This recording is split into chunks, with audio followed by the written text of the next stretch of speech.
қараңызшы, біз жай ғана көлік алайын деп жатсақ, ақылдасамыз, иә. көлікті деген ақылдасамыз, эксперттерден сұраймыз. Жаңағы ютубқа кіріп отзывтар, видеолар қараймыз. Оқуға түсейін деп жатсақ, университетті зерттейміз. Үй салайын деп жатсақ, бүкіл құрылысшылар жинап алып, олармен ақылдасамыз, қай жерден қандай фундамент құямыз, жарын немен көтерейік, ракушнякпен көтереміз, әлде экотонмен көтереміз деген секілді. Ең қасында бұл отбасы дейсіз. Ең қасында бұл өте сен ұрпағын жалғасы ертеңгі күні. Ата-ананың қартайғандағы қызмет көрсететін жан-жарын, мысалға, немерелер осы шегілген кезде жастардың ақылдаспауы үлкен қателік. Ер азаматтың тілі сайрап тұрса болды, әйел азаматша құлайды. Сенгіп қалады, сенгіш. Қанша жерден әйелді қу десек те, ер азамат бәрібір де оны өзіне қаратып алады. Қалай болғанда да жастарға. Енді мысалы ажырасу көп деп жатсыз ғой.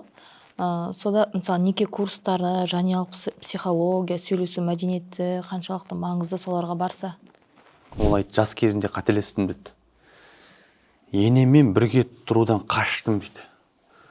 Қашып мақсатыма жетті, бөлек тұрдық дейді. Шаруа, киім бар, өкініп қалдым дейді. Қазір дейді, соңғы уақытта қосылдық, бәріміз бірге тұрамыз дейді. Енем мен бірге танатпай шай ішпеймін дейді. Енемсіз шай ішпеймін дейді қазір.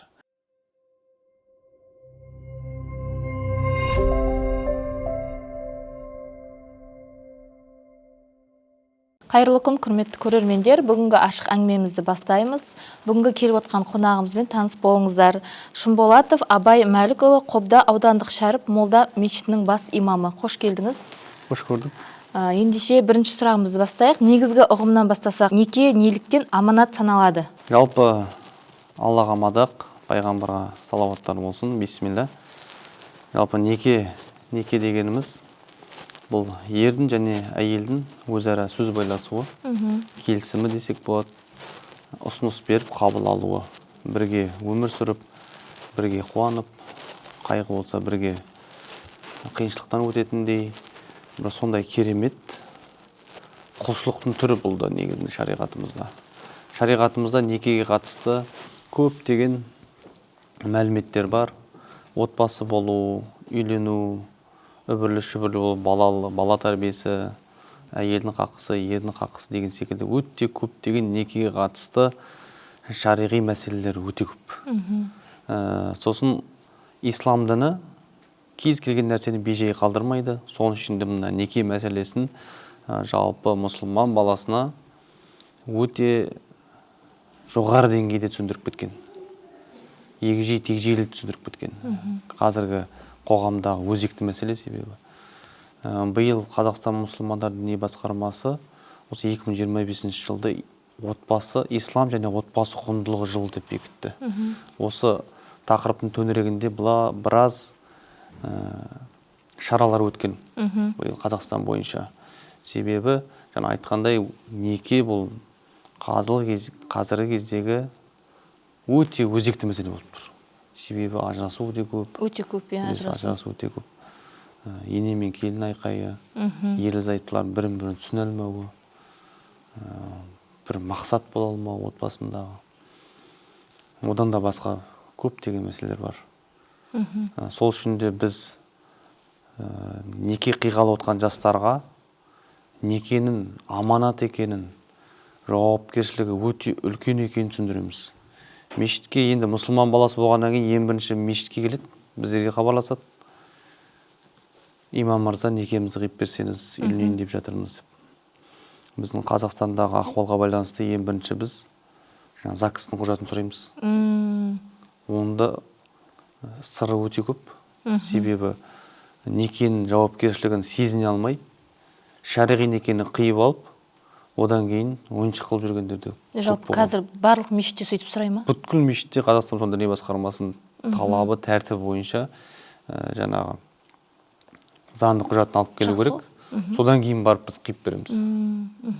Себебі бұл да негізі жаңағыдай ажырасу көбейіп кеткеннен кейін, алимент төлетейін десе, мешіттен алған құжаттың заң жүзінде күші жоқ екенін түсінгеннен кейін амал жоқ қаншама жалғызбасты әйелдер шырылдап қалды балаларымен. Осы үшін бізде қазір некенің жауапкершілігін жарты сағаттап түсіндіреміз ғой мешітке келген кезде. Себебі 19-дағы, 18-дегі, 20-дағы жаңа жастар келеді неке қиып беру үшін. Бірақ некеге қатысты сұрақ қойсақ, білмейді көп жағдайда. Некенің жауапкершілігін сұрасақ, ер азаматтың хақысын сұрасақ, әйелдің хақысын сұрасақ, көп жағдайда айта алмайды жастар. Сол үшін аманат екенін түсіндіреміз біз. Некенің шариғаттағы дәстүрдегі жауапкершілігі ретінде орны қандай? Жалпы некенің аманат дейді шариғатымызда. Себебін айтайын. Себебі біреудің еркелетіп, мәпелеп, өсіріп отқан қызын өмірлік жар етіп ала салу аманат негізінде. Баппен өсірген қызын сізге келді. Келісім бер, жаңа айттық қой, ерлі ижап қабылдайды. Ұсыныс беріп, қабыл алуға келісім беріп тұрғаннан кейін сіз әрмен қарай бірге оның Алла тағала сізге күш беріп қойғаннан кейін, жауапкершілікті беріп қойғаннан кейін сіз оны аманат ретінде аласыз әкесінен. Әкесі өсіріп, өндіріп, оқытып, тоқытып, аманат қой енді баланы берді, қыз баланы өсіреді. Одан кейін сол аманатты болашақ күйеу баласын тапсырады. Ендігі жерде күйеу баласы солған жауап береді. Жауап беру керек. Негізі жауапты ер азамат. Көрдіңіз бе, ол отбасыда әкесі жауапты болған болса ер азамат, мына отбасыға келгенде өзінің ері жауапты болады. Аманат, көрдіңіз, қарап отырса. Не үшін аманат дейміз? Ол қыз бала ең жақындарын, өзінің ең жақындарын, анасы, әкесі, бауырларын барлығын тастап сіз үшін келеді. Бұлай қараса, сіздің әулетке келді. Сонда ол әулетке келіп тұрған жоқ қой негізі. Бір адамға бола келіп тұрған, жаңағы ер азаматына бола барлығын тастап келіп тұрады. Сенім артып келеді ғой, сенім артып. Осы ер азамат мен өмірімді бақытты қылады ау. Осы екеуміз үбірлі-шүбірлі болсақ, ата-анамыз қуанады ау біздің деп өзінің мақсатын орындауға келеді. Қыз балалық мақсатын орындауға келгеннен кейін сіз оны күйем, сүйем, бақытты қылтам деп алғаннан кейін қиянат жасау мүлде мұсылманға жараспайтын нәрсе. Ардақты пайғамбарымызда негізі шариғат бойынша пайғамбарымыз не деп кеткен, Алла саллаллаху алейхи болсын, сендердің ең жақсыларыңыз жұбайларыңызбен жақсы қарым-қатынас жасағандарыңыз дейтін. Қазіргі жастар негізі некеге жеңіл қарайды. Енді жауапкершіліктің негізгі белгілері қандай, соларға айтсақ? Жаңа оны айтқандай, жастар көбінесе үйлену керек дейді. Неке қию керек дейді, уақыт болды дейді, ата-анасы жаңа балам қашан үйленесің дейді. Одан кейін олар негізі некеге қатысты мәлімет, білімді үйренбейді көбісі. Некелесу үйлену ерлі-зайыпты болып, жаңа балалы шағалы болу деп былай сырт көзбен қарайды да, бірақ ішкі мәселелермен көбісі ақылдаспайды. Ағалармен бір сұхбат құрған жастарды мен аз кездестіремін. Неке деген некелесейін деп жүредім, некеге қатысты қандай мәселелер бар, алдын ала нені білу керекпін деп мешітке 5 жыл бойы мына қобдан мешітінде жұмыс жасап жатырмыз, бірде бір жас келген жоқ мен алдыма. Отбасы болайын деп едім деп сияқты. Отбасы болайын деп едім, шариғатта отбасы қатысты нені білу керек, нені сұрамайды. Негізі жастар көп жағдайда сұрамайды. Өкінішке орай енді сұрайтындар да бар шығар, бірақ өзінің ағаларынан сұрайтын шығар, мүмкін әлеуметтік желіден білім алатын шығар деп ойлаймыз кей кезде. Дегенмен неке қиюға келген кезде біз сұраймыз, сіз дайынсыз ба негізгі осы неке, отбасы өмірінде қандай дайындығыңыз бар деп сұраймыз жастардан. Енді дайынбыз ғой деп келіп тұрады, нақты жауабы да жоқ. Айтамын, ертеңгі отбасында осындай сынақтар болады. Осындай қиыншылықтар кездескен кезде сіз не істейсіз деп. Сіздің анаңызға алып отқан жұбайыңыз ұнамай қалады шығар мүмкін. Кикілжіңдер болады шығар. Сондай жағдайда сіз қандай шешім шығарасыз деп жігіттен сұрасам, енді бұлай жауап бере алмайды көп жағдайда, басын айналшықтап. Қыз баладан сұраймыз ғой, сіз қандай дайындықпен келіп отырсыз? Сіз мына кісіге жар ретінде келіп отырсыз, мына әулетіне келін болуға келіп отырсыз қазір. Қандай дайындықпен келіп отырсыз десек, енді жалпы дайынмын дейді жаңағыдай. Бірақ негізгі дайындықтар өте әлсіз. Енді үйде аналары түсіндіреді ғой, жоқ түсіндірмейді ме, түсіндіреді. Сен мында барасың, бейт сөйтіп дегенмен де көп жағдайда байқаймыз әлсіз, дайындық әлсіз, өте әлсіз деңгейде. Енді ата-аналарға тоқтасақ, Кейде ата-ана өзінің талабын асырып, жастардың таңдауына ықпал еткісі келеді. Қандай теңгерім қажет? Жалпы біз жаңа салт дәстүрдегі де шариғи салт дәстүрдегі орын дедік қой. Ақ отау, ақ неке деп біздің шариғатымызда да салт дәстүрімізде некені жоғары құрметтеген. Және ол үйленудің айналасында салт дәстүрлік рәсімдер өте көп. Жаңа құда түсу, сырға салу, жаңағы беташар, одан кейін тәтті шай, мысалы үйлену тойы, құдалық, былай қарасан салт дәстүрімізде некені де жай қалдырмаған. Жаңа ұлан асыр той қылып өткізетін болған, шамасы келсе 30 күн ойын 40 күн тойын деген сөз бар қазақта. Ол жайдан жай емес, бұл ерлі зайыптылардың бір-бірін бекіту. Бүкіл елдің алдында үйлену тойын жасау, қаншама үлкен кісілердің батасын алу. Бұл деген ертең күні бір аз-маз айқай-шу болып жатса, ажырасып кете алмайды. Себебі елдің алдында тұрды кеше екеуі. Елдің батасын алып, 30 күн ойын және 40 күн тойын жасағаннан кейін қалай жай бір-екі айқайға ажырасып кете салады. Бұл да бір даналықпен жасалған дүние. Себебі шариғатқа қайшылығы жоқ. Шариғатта не дейді? Үйленген адам жария жасасын дейді, үйленген. Жарияласын дейді, қараңыздар. Ол жариялау біздің қазақтың деңгейінде жаңағыдай болады. Жаңа сырға салулар, барлық құдалықтардың барлығы. Енді ата-анасының шектен тыс араласу дейтін болсақ, кез келген ата-ана баласына, қызына жанашиды. Ең бірінші өмір бақи солар үшін жұмыс жасап жатыр. Осылар өссе екен, ауырмаса екен дегеннен кейін енді үйлену келген кезде уайымдар екі бастан. Өте көп жоғары деңгейде тұрады. Уайымдар, қандай келін алып келеді екен, қандай жанға тұрмысқа шығады екен, бақытты бола ма, бақытты болмай ма деген уайым жоғары деңгейде болғаннан кейін бала шағасына өтіп кетеді ол. Әрине, ол ата-ана үшін үлкен жауапкершілік қой. Үлкен жауапкершілік. Себебі олар өздері көріп тұр. Отбасы болу қиын екенін біледі. Не дейді?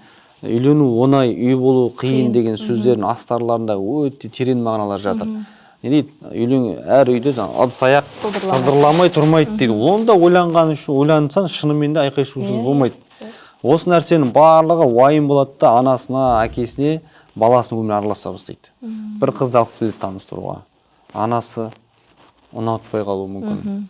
Одан кейін бала мен ананың арасында білесіз ғой, көзбен бір-біріне сезім болады. Анасының қас-қабағына бір қарап, баласы сезеді негізі. Дұрыс па, бұрыс па. Содан кейін іште ренжігендей болып бала кетіп қалады.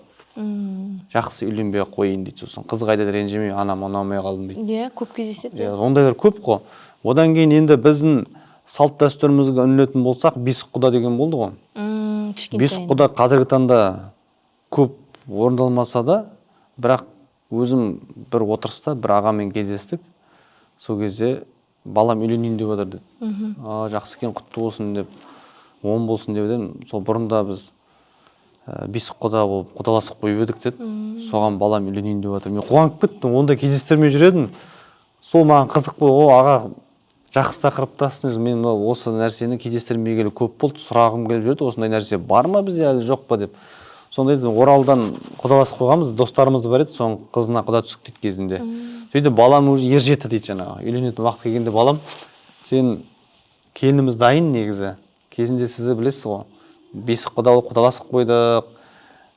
Соған барып кетейік деген ғой. Соңында келісім берген. Сонда баласы әке қызықсын деген ғой әкесіне. Мен оны әлі танымайым да, білем, бірақ сырттай білем, бала кезімізден танимыз, дегенмен арамызда ешқандай сезім жоқ. Ол қалай болады деген ғой. Балам ата-анасы сондай керемет адамдар. Не болса да барып көрейік, сөйлес, таныс, дұрыстап жақынырақ, кейін көре жатарсың дегенде барған, құдалыққа барған, қызын екеуін кездескен, жаңа отбасылық бұрыннан танитын достар болғаннан кейін оңай ғой араласып кетуде.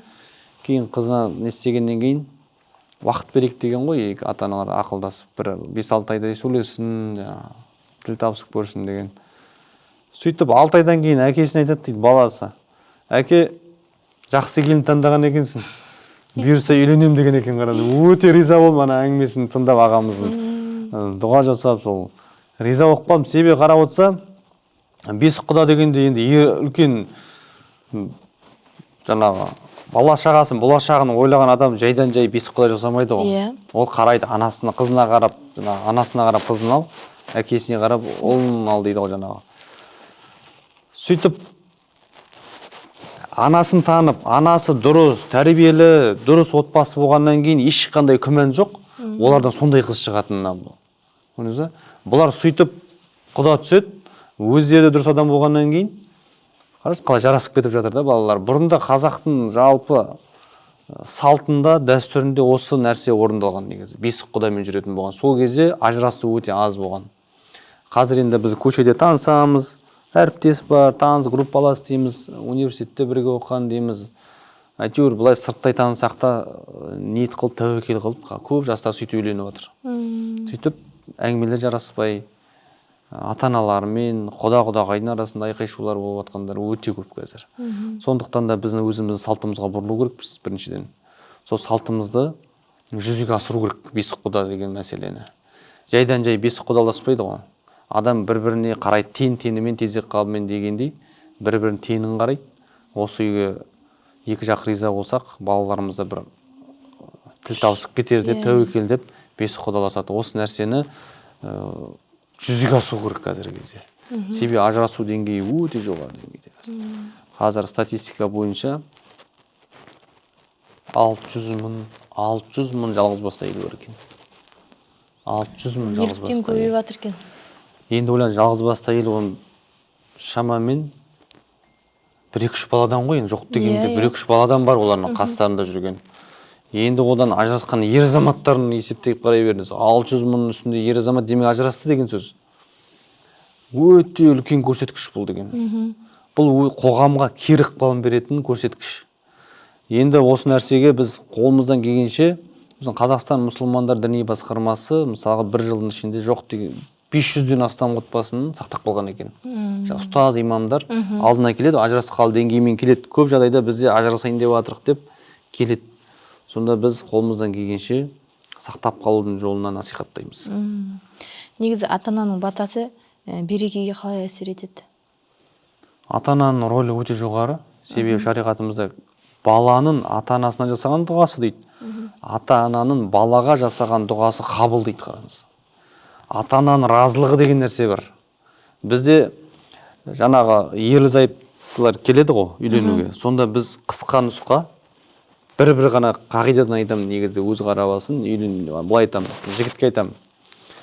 Бір нәрсені жаттап ал, осыған амал жасасан, бәрі дұрыс болады деймін. Ол не нәрсе? Пайғамбарымыздың насихаты болған саллаллаху алейхи вассалам. Сендердің ең жақсыларыңыз әйелдеріңізге жақсы қарым-қатынас жасағандарыңыз дейді. Осы бір ауыз хадис ер азаматқа жеткілікті бүкіл өміріне.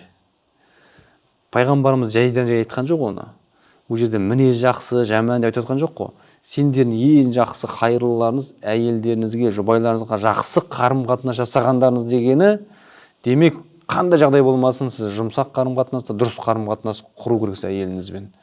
Осылай жасаған ер азамат көп нәрседен құтылып кетеді. Ал келген қыз келіншектерге не дейміз?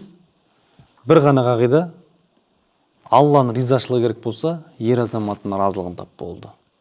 Ер азаматтың разылығын көздеп жүрген әйел, пайғамбарымыздың хадисіне амал жасап жүрген ер азамат екеуінің арасында айқай жоқ, алысқа бармайды, татуласады міндетті түрде. Біреу болмасын, біреу кешірім беріп иіле салады. Бізде қалай екеуі де от болып кете береді. Біреу су, біреу от болу керек. Адам болғаннан кейін ашуланамыз, ренжуі мүмкін, біз бір нәрсеге айқай шығып кетуі мүмкін отбасында. Сол сәтте сіз осы жаңа қағидаларды еске алсаңыз, Құранның аятын, хадисті еске алсаңыз, отбасын сақтап қалуға үлкен демеу жастарға. Енді мысалы ажырасу көп деп жатсыз ғой. Сода мысалы неке курстары, жанұялық психология, сөйлесу мәдениеті қаншалықты маңызды, соларға барса көмектесе ме? Әрине көмектеседі. Кез келген білімнің зияны жоқ. Соның ішінде қараңызшы, біз жай ғана көлік алайын деп жатсақ, ақылдасамыз, иә? Көлікті деген ақылдасамыз, эксперттерден сұраймыз. Жаңағы ютубқа кіріп отзывтар, видеолар қараймыз. Оқуға түсейін деп жатсақ, университетті зерттейміз.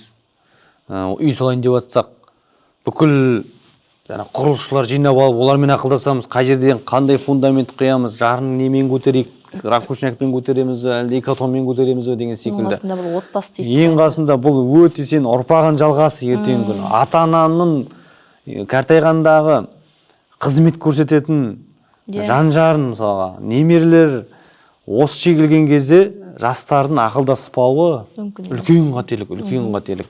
Жаңағы психологиялық болсын, тренинг деп жатсыз. Егер бұл дұрыс жағынан үндейтін болса, ешқандай зияны жоқ, керісінше пайдасы өте көп. Себебі білгенімізден білмегеніміз өте көп біздің.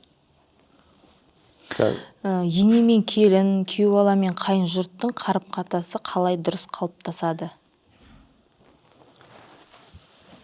Ене мен келін дегеніміз, жаңа айтқандай, жаңа қыз бала некесін қиындап жатқан қыз бала моральдық тұрғыдан дайын болу керек.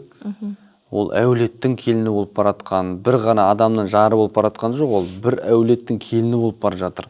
Демек оның енесі болады, қайнатасы болады деген сөз, қайнылары болады деген сөз. Әулетте неше түрлі адамдар болады. Білесіз ғой, неше түрлі мінезді адамдар, осылардың барлығына қызмет көрсетіп көңілдерін табу оңай емес. Соның ішінде бір үйде тұратын жаңағы енесінің келінінің көңілін табу. Бұл жерде сый құрмет болу керек. Келін екенін жақсылап тұрып мойындау керек біріншіден. Және оның келіннің қызмет жасап, үлкендердің батасын алуын жақсы деңгейде насихаттау керек қоғамда. Оны жаңа келінге қызмет қылғанды, келінге деген кішкене енді ене болғаннан кейін кей кезде бұйырып сөйлейді, кей кезде жаңағы қабағын шытып сөйлеуі мүмкін. Осы нәрселердің барлығын дұрыс жеткізу керекпіз де біздің жаңағы қыз балаларымызға. Үйде отқан қызын анасы сол бала кезін жаймендеп тәрбиелеген кезде кіргізе беру керек қой. Ене ол қай кезде де дұрыс болсын, бұрыс болсын, ер азамат жаңағы жұбайы оны дұрыс деп қабылдайды. Себебі ол анасы ғой. Анасын қателесі деп айтпайды ғой ешқашан ер азамат. Ол мен ермін дегеннен кейін ол қай кезде де ол анасын қорғайды. Ер азамат. Енді қыз келіншек енесіне баласын қарсы қойып, я болмаса жаңағыдай эмоционалды түрде бір сезімдермен көрсетіп, жылап, мама деген бүйтті, сөйтті деп келіп шағым айта беру одан жақсылық таппайды негізінде. Жақсылық ер азамат ол қандай жағдай болмасын, бәрібір анасын қорғап береді. Көп жағдайда бізде ене мен келін арасында айқай-шулар осы ортаға келін келіп жаңа жұбайына шағымданады, анасына қарсы шағым айтады. Одан кейін анасына деген бала бәрібір қарсы шықпайды. Кез келген дұрыс, есі дұрыс бала анасына ешқашан қарсы шықпайды. Себебі шариғатта, салт дәстүрімізде ата-ананы құрмет деген өте жоғары деңгейде тұр, ата-ана құрметі. Сол үшін қазіргі қыз келіншектерге жалпы насихатым, енені ене деп дұрыс қабылдай білу керек. Уақытша ғана қызмет ол. Уақытша ғана қызмет, мүмкін 5 жыл қызмет қыларсыз, мүмкін 10 жыл қызмет қыларсыз. Ертеңгі сол қызметіңіз, сол әулетке жасаған қызметіңіз өзіне жақсылық болып келеді. Ертең күні сол енеге қызмет қылған келіннің әулеттегі дәрежесі өте жоғары болады. Өзге абысындарына қарағанда әулет кімді құрметтейді? Жасы кіші болса да, анасына қызмет қылған, енесімен бірге тұрған, соның шайын берген, қызмет қылған келін ертең әулеттің нағыз үлкен келіні болып тұрады. Осы нәрсені алдын ала, мен өзім келіншегіме де айтамын. Қазір мен шешеме қызмет қылып жатсың. Ертең күні сен менің әулетім, менің ұрпақтарым барлығы сені былай ұстайды деймін де өсемді. Себебі өзім анам мен әжемді бақты. Бақты дегенде қалай қызмет қылып, бағатындай ол өз күн өзі көреді ғой негізі кез келген ене шындыққа келген кезде. Бірақ қызмет қылып, бір үйде тұрғаннан кейін қазір әулет Аллаға шүкір мен анамды өте жоғары деңгейде сыйлайды. Жаңағы мен әжемнің қыздары соның ішінде жеңге деп былай ұстайды. Не себептен? Жайдан жай емес қой. Яғни енесіне қызмет қылғаннан кейін. Қараңыздар. Дәл сол сияқты ол қайталанады. Бір үлкен апайымызбен сұхбат құрған болатынбыз. Сол кезде ол айтты, жас кезімде қателестім дейді. Енемен бірге тұрудан қаштым дейді. қашып мақсатыма жетті, бөлек тұрдық дейді. Шаруа, киім бар, өкініп қалдым дейді. Қазір дейді соңғы уақытта қосылдық, бәріміз бір үйде тұрамыз дейді. Енем мен бірге танатпай шай ішпеймін дейді, енемсіз шай ішпеймін дейді қазір. Қатты өкінем дейді, мен кезінде бірге тұрмағаныма дейді. 40-тан кейін түсініп жатыр екен да, ол ененің қадірін 40-тан кейін түсініп жатыр, бірақ кеш дейді, жас кезімде қызмет қылғанда ғой дейді. Қаншама мектеп жатыр дейді, ана бір енеде дейді, қаншама мектеп жатыр дейді. Айтылмаған қаншама ақыл кеңестерді амалмен көрсетеді, кейде сөзбен айтады, кейде іспен көрсетеді, және ол өмірге дағдыланады екен. Енді бұл жас келін, 20-дағы, 23-тегі келін көп затты білмейді ғой, шыны керек. Иә, тамақты күшті пісіру мүмкін. Мысалы, ол оңай, үйреніп ала салатын дүние ғой. Ал адамдармен қарым-қатынас, қонақ қарсы алу, сый құрмет, кімге қандай құрмет көрсетуді негізі ене көрген енеден алады ғой. Ене көрген енеден алады, шынық келгенде. Ол екінің бірі келіндерге бұйыра бермейді. Себебі бір үйдің 5 баласы болса, бір ғана ана ғой оларда. Бесеуінің біреуіне бұйырады деген сөз ғой, қызмет. Таласу керек қой, негізінде таласу керек. Себебі қарап отырса артық қол ғой. Қазір қоғамдағы проблема не ол? Бала бағу. Кім мен баламды бағып алып қалады екен, қонаққа барады екен, баламды кім қарап қалады, анаған звондайды, мынаған звондайды. Не істейді? Бала бағатын адам жоқ. Біреуді жалдайды 3-4 сағатқа, я болмаса бір тумасына қалдырып кетуі мүмкін 3-4 сағатқа. Уақытша ғана. Ал өзінің туған әжесі 2 күн, 3 күн, бір айлап болса да бағып береді ғой. Айқайлайсын, ұрсын, соқсын, бірақ өзінің әжесі ғой. Бала мен немере мен әженің арасында қандай керемет қарым-қатынас бар. Қазір айқайласып, бір-біріне жылап, шағым айтып жатсыншы. Екінші күні қарасаң, тым жақсы ол әже мен немере болып, екеуі көшеде кетіп бардады. Негізгі бақыт деген сол. Түсінген келіндер үшін осы негізі бақыт. Рахат. Қыдырып жүреді, киноға барады, айына бір мәрте жаңағы басқа облысқа қыдырып қайту мүмкіндігі бар. Ал енесі жоқ келіндер өкінішке орай олай жүре алмайды. Қазір қоғамдағы негізгі проблеманы шешіп отқан кім ол? Демек, ене. Ененің қадірін қадірлей білу керек. Әлбетте оны жігіп баққызып байлап қойға болмайды. Анаға құрмет деген өз алдына тұрады. Бұл жерде жаңағыдай өмір болғаннан кейін кей кезде үйде отқан келінді бір жаққа шыққысы келеді, жаңағы жүргісі келеді, жас болғаннан кейін сондай сәтте орнын ауыстыра салады. Осы нәрсені түсінген жас келіндерге насихатым, қашпаңыздар. Одан да қиыншылығына шамалы шыдап, жемісін көру керек қой. Қазіргі мына әлеуметтік желі әсері, Инстаграмдағы идеал отбасылардың, жастардың санасына зияны бар ма? Қазіргі бұл да өзекті проблема. Бұл қазір көбісі әлеуметтік желіде тек жақсы жақтарын көрсетеді. Жалпы жаңағы әлеуметтік желі тікелей эфирге шыққанда да жақсы киімін киіп шығады. Түрлерін боянып, әдемілеп шығады. Және өмірін жақсы қырларын көрсетеді. Үйінде бір туған күн тойлап жатқанын көрсету мүмкін, бір жерде қыдырып жүргенін көрсету мүмкін, бірақ жеке үйінде ішінде не болып жатқанын ешкім білмейді, шыны керек. Ал жаңа ауыл аймақта соның жеке блогын қарап отқан қыз келіншектердің өміріне үлкен әсерін тигізіп жатыр. Қарапайым шүкіршілік деген нәрсе кетіп қалып жатыр.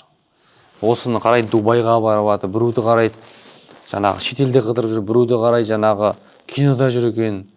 Ол нәрсені қарап отқан адам үйдегі таза еңбектеніп, ер азаматы еңбектеніп, маңдай терін төгіп, бала шағаның қамы деп шырылдап жүрген ер азаматына үйге келіп шаршап келген кезде осылардың нәрсені айта бастайды. Жұрттар қыдырып жүр, біз үйде отырмыз.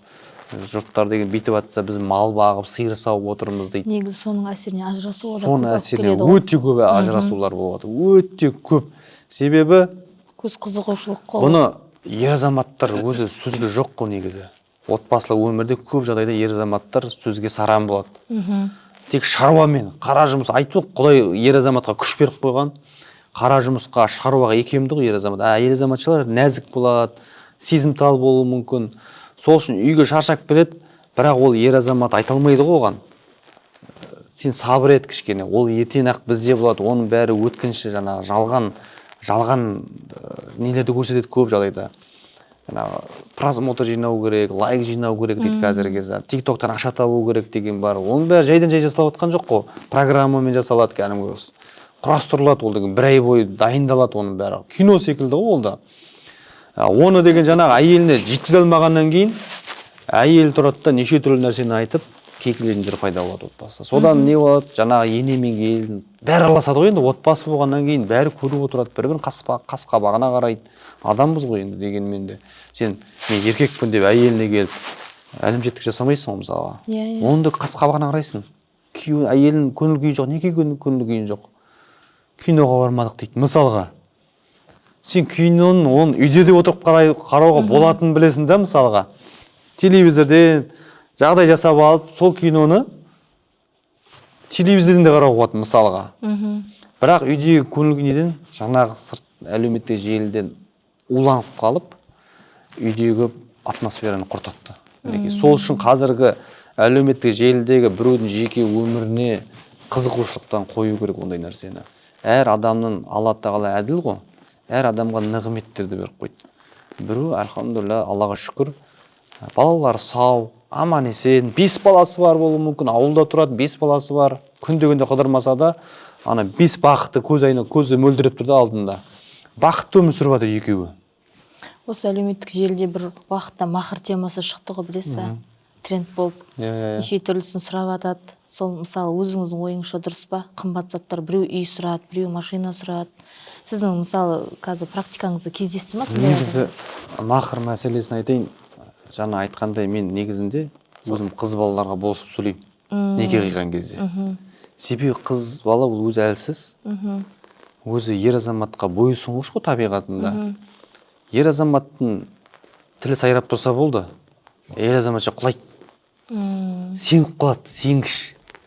Қанша жерден әйелді қу десек те, ер азамат бәрібір де оны өзіне қаратып алады. Қалай болғанда да. Қарап отырса айтамын ғой, ер азаматтар айтамын. Жаңа махр сыйлығы енді қараңыз деймін да. Жаңа айтқандай, ол бүткіл жақындарын сізге айырбастады деймін да. Сіз соған лайықтысыз ба деймін да. Енді бір сыйлық сұрайды. Неге алып бермеске деймін да ол сыйлығын. Және ол қазір алып беріп жатқан жоқ қой. Сол уақыты қалай соның? Ол қазір екі түрі бар махр сыйлығының. Біреуі бірден алып беретін махр бар. Қазір алып берсең, шығасында бар алып бересің бірден. Екіншісі кешіктірілген махр деген бар. Біздің Аллаға шүкір, қазақтың қыздары шүкіршіл ғой жалпы. Не дейді? Кешіктірілген махрға ризасыз ба дейміз? Я ризамын дейді. Ол кешіктірілуі мүмкін, 10 жылдап, 20 жылдап кешіктірілуі мүмкін. Жігіттің жағдайына байланысты. Бірақ жігіттің мойнында қарыз болып тұрады. Әлбетте, қарыздан құтылуға тиісті ғой негізі. Бірақ та айтайын. Қыз бала бүкіл жақындарын тастап, өмір бақи сізге қызмет қылуға келеді да. Тегін қызмет қылады. Балаларын туып береді. Оларды тәрбиелейді. Одан қалды әке-шешесіне қызмет жасайды. Неге сұрамасқа? Шариғат деген жайдан жай емес қой. Шариғатта махр сыйлығын бекерден бекер Алла тағала қойған жоқ. Және не деді? Шектеу жоқ оның. Керісінше аз мөлшерін айтып кеткен. Айтады, жоқ дегенде 100 мыңнан жоғары сұрау керек дейміз, біз айтамыз. Жоқ деген 100 мыңнан төмен сұрамаңыздар дейміз. Одан кейін қыз балалар енді әртүрлі жағдай сұрайды. Енді ол үй сұрауы мүмкін, көлік сұрауы мүмкін. Қазіргі кезде сол ғой тренд болып жатқан. Сол иә. Бірақ ол сол үйге ертең өзі тұрады ғой, сол бала шағасымен тұрады сол үйде. Ол барып бірді кіргізіп қоймайды ғой. Ерлі зайыптың араларында сый құрмет дұрыс болса, сол әйел қалтасына түскен ақшаның бәрін сол отбасына жұмсайды ғой, шыны керек ше. Ол басынан бастап бөлісуге болмайды. Басынан бастап екі жаққа бөлісу дұрыс емес. Ерлі зайыпты бір келісім берді ғой. Бірге бақытты болайық, бірге мақсат қояды, бірге балалы болады, өбірлі, шүбірлі болады, бірге қыдырады, бірге жүргеннен кейін сен оған сыйлап отқан сыйлығын өзіне жұмыс жасайды ғой айтқан кезде. Сен алып бердің, шариғатта не дейді? Сен отбасына бір азық-түлік алып берсең де, саған садақа болып жазыла береді дейді. Көрдіңіз, садақа, ер азамат үйіне азық-түлік алып келді ма, садақа алып келгенмен, садақа бергенмен тең. Ең жақсы садақа жақындарына берген садақа дейді. Мінекей. Сол үшін де махрды дұрыс түсіну керекпіз. Әлбетте, шариғатта айтқан ең жақсы әйелдер дейді. Ерінің жағдайына қарап, махр сыйлығын сұрағандар дейді. Ең жақсы әйелдер дейді. Ізгі тақуа әйелдер негізі ер азаматтарын жоқ затын сұрамайды. Кейде қараймыз, қыз бала сұрады, мен өз алдына өтті. Бір үйір жылқы сұрады. Бір қыз. Бір қыз көлік сұрады. Жағдайы болса жігіттің. Бір қыз үй сұрады. Ең көп сұрағандарын айтып жатқаным ғой жалпы. Сосын жігіттің жағдайын қарасам, шынымен жағдайы төрт бірш. Өте жақсы жағдайы. Сосын айтам, сіз алып бере аласыз ба деймін.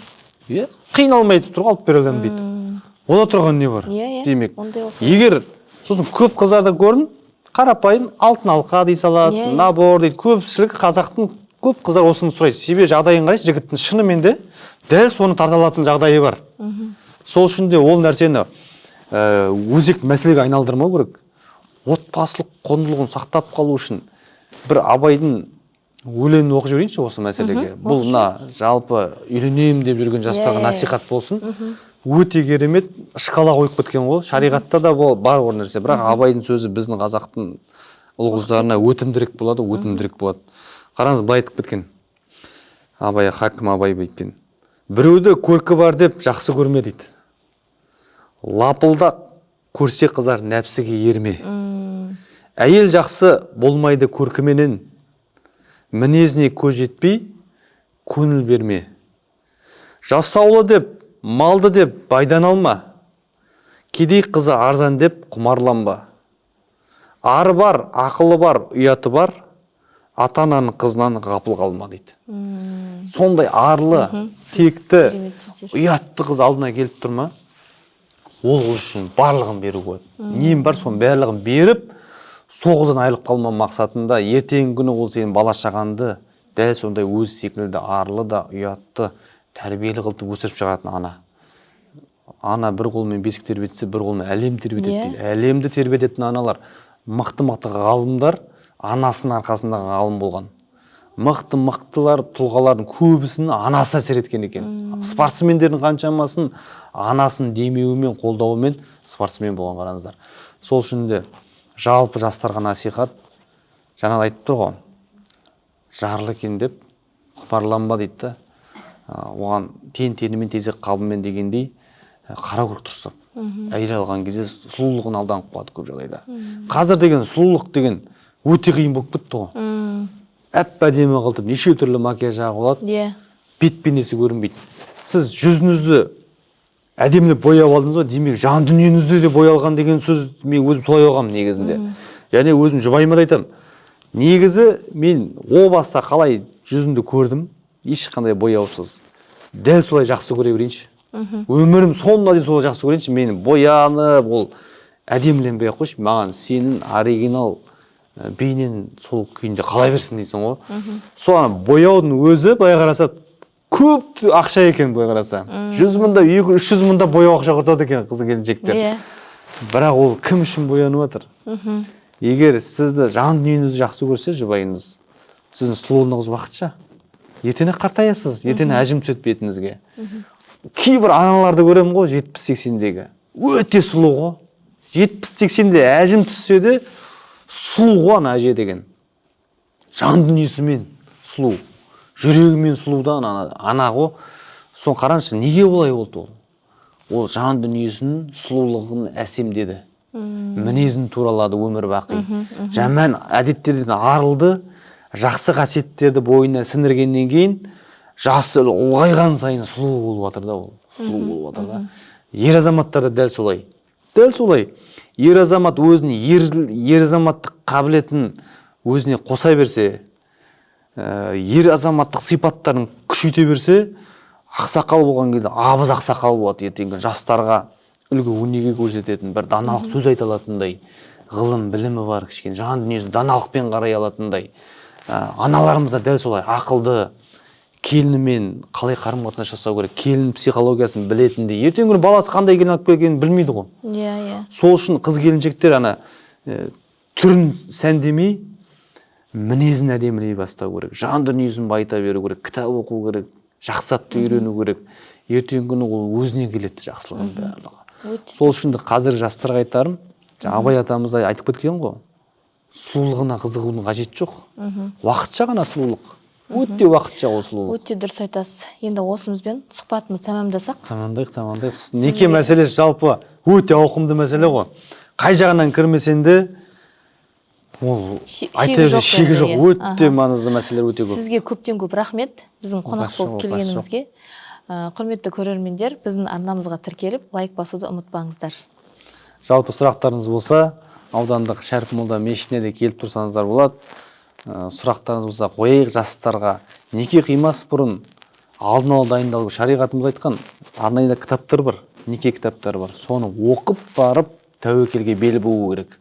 Шариғатты айтқан ғой. Осымен тәмамдайын. Дініне қарап үйленуге болады. Сұлулығына қарап үйленуге болады. Мал дүниесіне және атақ абыройына қарап үйленуге болады. Кім осының дініне қарап үйленсе, діндарлығы деген тақуалығы, ұяты, арлы, сондай бір тәрбиелі қыз, осы діндарлығының ішіне кіреді барлығы. Осы діндарлығынан алған адам дейді, қателеспейді дейді ешқашан. Ал мына үшеуін біреу мақсат тұтып алса дейді, қателесті дейді, өзіне қарсы шығады дейді. Сұлулығы өзіне қарсы шығады дейді. Байлығы болса, ол да өзіне қарсы шығады. Сол үшін қолынан келгенше некеге қатысты білім үйрену керек. Екіншісі, қазақтың салт дәстүрі бойынша анасына қарап қызын ал деді ғой. Әкеге қарап оқ жона, шешеге том пішер деген нәрсені өзіне қағида қылып қалыптастырса, қалғанын Құдайға тапсырамыз. Әрмен қадай Алла Тағала жұп-жұп қылып жаратты ғой сізбен біздің. Әрқайсымыз өзіміз жұбымыз бар. Алла оны жұп қылып жаратты. Араларына шариғат бойынша некесін дұрыс қиса, Алла Тағала Құранда уәде берген, араларына махаббат пен мейірімділік сезімін ұялатам дейді. Демек, шариғаттан тыс неке қимай, ерлі-зайыптылар бір-бірімен жүріп, жаңағыдай әрмен қарай ертерек үйленбес бұрын қосылып жүретін болса, бұлардың араларына шайтан түседі. Бәрін қолдан құрастырады да, асықтырады. Ораларында тіпті гражданский брак дегендер бар ғой. Ешкімге айтпай қалада өмір сүріп отқандар бар, пәтер жалдап. Олар бір айға кейін ажырасып кетіп жатыр. Одан кейін істейді, араларына бала болады, одан кейін ажырасады. Демек, некесіз туылады бала. Ажырасып кетті, дұрыс па? Ал шариғат бойынша дұрыс реттілігін сақтаса, Алла Тағаланың уәдесі тұр. Ерлі-зайыптылардың араларына махаббат салады екен Алла Тағала. Махаббат сезімін ұялататында Алла Тағала оны біздің эмоционал түрде махаббат, бір көрден ғашық болдым деген әңгімелер уақытша сезімдер ғой. Ол ертең-ақ бір айда өшіп қалады. Негізгі махаббат сезімін ұялататын Алла Тағала сол үшін ерлі-зайыптылар 40 жаста да бір-бірін жақсы көреді. 50 жаста да бір-бірін жақсы көреді. 60 жаста да бір-бірін жақсы көреді. Тіпті 80 жаста да бірін-бірін жақсы көріп дүниеден өтеді, және қияметте де не істейді? Кімді жақсы көрсе, сонымен бірге болады қияметте. Мінекей, негізгі сөз қорытындысы осы. Осы реттіліктерді дұрыс сақтайтын болсақ, әлбетте ажырасу өте аз болады бізде. Рахмет сізге. Алла разы болсын, сіздерге де рахмет, істеріңізге берекет берсін.